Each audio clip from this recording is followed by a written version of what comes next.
और ये पैंतरा आपको दिखेगा छत्तीसगढ़ की चुनावी पॉलिटिक्स में। छत्तीसगढ़ के चुनावी समर में अपना प्रचार करने के लिए अब बस 6 दिन और दोनों खेमों के नेता पसीना तो खूब बहा रहे हैं। इसी बीच में एक मुद्दा गरमाया हुआ है। बीजेपी के चुनावी घोषणा पत्र में महतारी वंदन योजना नाम की एक योजना है और इसे लेकर प्रदेश में फॉर्म भरवा रही बीजेपी, जिस पर घमासान मचा। बिल्कुल, और बीजेपी इसे कांग्रेस की बौखलाहट बता रही है। चूंकि विरोध हो रहा है इस फॉर्म भरने की प्रक्रिया को लेकर, तो कांग्रेस इसे बीजेपी का गैर कानूनी चुनावी हथकंडा बताकर शिकायत कर रही है। ये रिपोर्ट देखिए।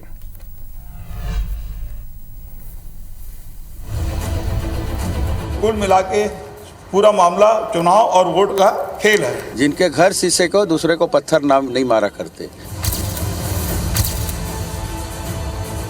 तो कांग्रेस पार्टी को बीजेपी के घोषणा पत्र में महतारी वंदन योजना और उसके लिए भरवाए जा रहे फॉर्म जरा भी रास नहीं आ रहे। प्रदेश सरकार में कद्दावर मंत्री और कांग्रेस की मैनिफेस्टो कमेटी के अध्यक्ष मोहम्मद अकबर ने रायपुर कांग्रेस मुख्यालय राजीव भवन में एक प्रेस कॉन्फ्रेंस कर चुनाव आदर्श आचार संहिता के दौरान ऐसे फॉर्म भरवाने को अनुचित और गैर कानूनी बताया। बीजेपी कार्यालय को अथॉरिटी नहीं है। बीजेपी अपने पास से पैसा नहीं देगी, पैसा सरकार देती है। शिकायत भी की है, योजना बनती है, विभाग का नाम होता है, सक्षम अधिकारी का नाम होता है, उसके नॉर्म्स होते हैं, पात्रता किसको किसको है। ऐसा थोड़ी है कि आप फॉर्म भर दो, योजना से जुड़ जाओ, ऐसा नहीं होता। तो कुल मिला के पूरा मामला चुनाव और वोट का खेल है।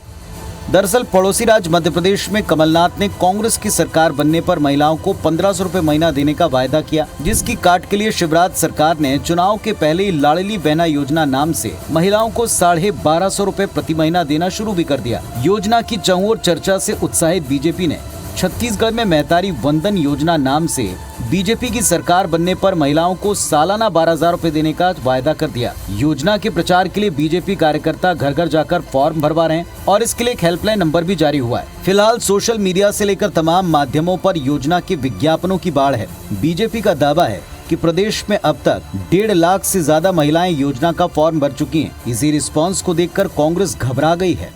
थोड़ा 2018 भी याद कर ले, वो याद कर ले जब कर्ज माफी के लिए फॉर्म भरवाते घूम रहे थे। अगर माताएं बहनें उत्सुकता से हमारे फॉर्म को लेकर भर रही हैं तो इसमें हमारा क्या दोष है। वो खुद ही चाह रही हैं कि जो भारतीय जनता पार्टी दे रही है उसका लाभ हमें मिले। जिनके घर शीशे को दूसरे को पत्थर नाम नहीं मारा करते।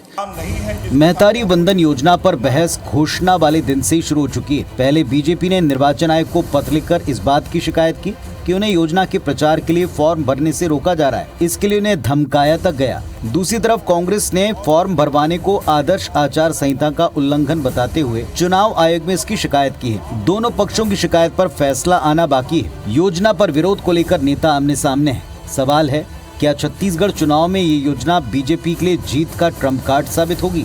क्या योजना के रिस्पॉन्स की वजह से कांग्रेस में बौखलाहट है? Bureau report, IBC 24।